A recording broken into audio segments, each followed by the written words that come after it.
All right, let's dive right into this explainer. We're looking at a completely dramatic, literally overnight policy shift happening right now in Zimbabwe's critical mineral supply chain. If you've been following global resource markets, you already know how absolutely crucial lithium is. But what's going down in Zimbabwe? Well, it's not just about global supply. It is a fascinating look at sovereignty, economics, and a nation trying to completely rewrite the rules of its own resource extraction, immediately. So we're going to unpack exactly what the government is doing, and more importantly, the intense rationale behind it. Just look at this quote. If we don't leave anything for the future generations, they will spit on our graves. Wow, that is a seriously jarring warning, and it was delivered on March 4, 2026 by Vice President Constantino Chiwenga. He was actually speaking during a tour of the Sandoana mine in Mabaringa, standing right there in front of a vast open pit. And honestly, it perfectly captures the emotional and economic stakes of resource management for the country's leadership. You know, it's not just standard policy for them. They're framing it as a strict moral obligation to the future. Which leads us directly to the big question of the day. Why is Zimbabwe suddenly locking down Africa's largest lithium resource? I mean, we really need to ask ourselves why the government abruptly slammed the door on all raw lithium exports, drastically changing the rules for international mining companies, literally with immediate effect. To truly grasp the magnitude of this sudden lockdown, we've got to take a step back and look at the history that essentially forced their hand. Section 1. The past. The cost of raw exports. So the government's rationale is deeply rooted in overcoming what they explicitly describe as the plunder of their natural wealth. Chiwenga criticized the country's past experiences, painting a really vivid picture of the consequences of a pure extraction economy. Think about it. Raw lithium ore was leaving the country, but what exactly was left behind? Well, according to the vice president, it was just environmental harm, roads completely destroyed by heavy transport trucks, widespread pollution, and ultimately a total lack of tangible national returns. As he put it, they were getting absolutely nothing in return for the destruction. Raw dirt was leaving, but zero local wealth was being created. Section 2. The present. The immediate lithium ban. Because of this historical damage and, the very real feeling that history was just repeating itself, the cabinet stepped in with a seriously aggressive and immediate market intervention. Let's trace the timeline of these events because the pacing here is absolutely crucial.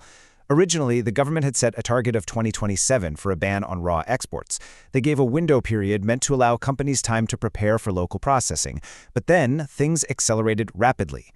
On Tuesday, Mines Minister Palit Kambamura announced that some actors were actually abusing this grace period. Instead of building processing plants, they were rushing to mine, stockpile, and illicitly transport the ore straight to a neighboring country. So, the very next day, Wednesday, Vice President Chiwenga backed the cabinet's decision to institute an immediate ban. That 2027 target completely thrown out the window. So the crucial takeaway here is that instead of preparing for local processing, some players were secretly stockpiling and smuggling the ore out. And if we compare those abuses against the government's response, man, you can see how fast the rhetoric escalated. Information Secretary Ndeveningi Mangwana did not mince words. He called this conduct nothing less than the plunder of our national heritage. Even more striking, he labeled it a direct undermining of Zimbabwe's sovereignty. So this wasn't just treated as some corporate rule-breaking, it was treated as a full-blown national security threat, which resulted in them immediately slamming the door shut on unprocessed lithium. Section 3. The promise. Building Zimbabwe's mineral future. This brings us to the government's solution for the future. And this isn't just about stopping a bad practice, right? It's about forcing a totally new industrial reality, a strategy that Chiwenga insists is no longer optional for the nation. The cornerstone of this economic transformation is a concept called beneficiation. It's a word you hear a lot in resource economics, and it simply means adding value to raw minerals locally. Zimbabwe's government wants to urgently shift the country from just being a supplier of raw dirt to becoming a vibrant hub of actual mineral processing industries, especially right there in the rural areas where the resources are physically found. They want that economic value locked tight within their own borders. And the massive scale of that ambition comes with a pretty hefty price tag. $275 million. That is the cost of a newly proposed lithium concentrator plant at the Sandoana mine. So we're not talking about a small-scale pilot project here. This is a massive, highly capital-intensive commitment to turning beneficiation from just a cool policy buzzword into a concrete physical reality. Let's break down the details of this facility. The mine is owned by the Mutapa Investment Fund under its energy minerals portfolio. When this concentrator plant is actually up and running, its processing capacity is expected to be a staggering 3 million tons of lithium ore every single year.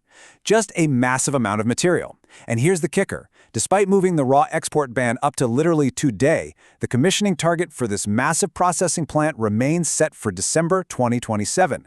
Basically, they are forcing the market to wait for the local infrastructure to catch up. But the ultimate goal here isn't just about processing rocks, it's really about rural industrialization. Chiwenga shared a very specific vision for places like Mberengwa. He contrasted the past, a landscape of simple pastures and open-pit mines, with a newly envisioned future. He wants to live to see the day where tall buildings and modern infrastructure completely replace those pastures. He explicitly stated, "We must build cities here in the rurals." It's all about taking the wealth pulled out of the ground and using it to permanently transform the communities living right on top of it. As Vice President Chiwenga continues his tour of Midland's mining projects, pushing this exact agenda, we are left to consider the broader implications. Will this abrupt, immediate shutdown of raw exports successfully secure wealth for future generations, making sure they leave a respected legacy? Or will cutting off those raw exports so suddenly disrupt the very international supply chains and foreign revenues meant to fund this $275 million vision in the first place? It's an incredibly high-stakes gamble on the world stage, and the outcome is going to completely redefine Zimbabwe's economic future. Thanks for joining me on this explainer. Keep questioning, keep learning, and I'll catch you on the next one.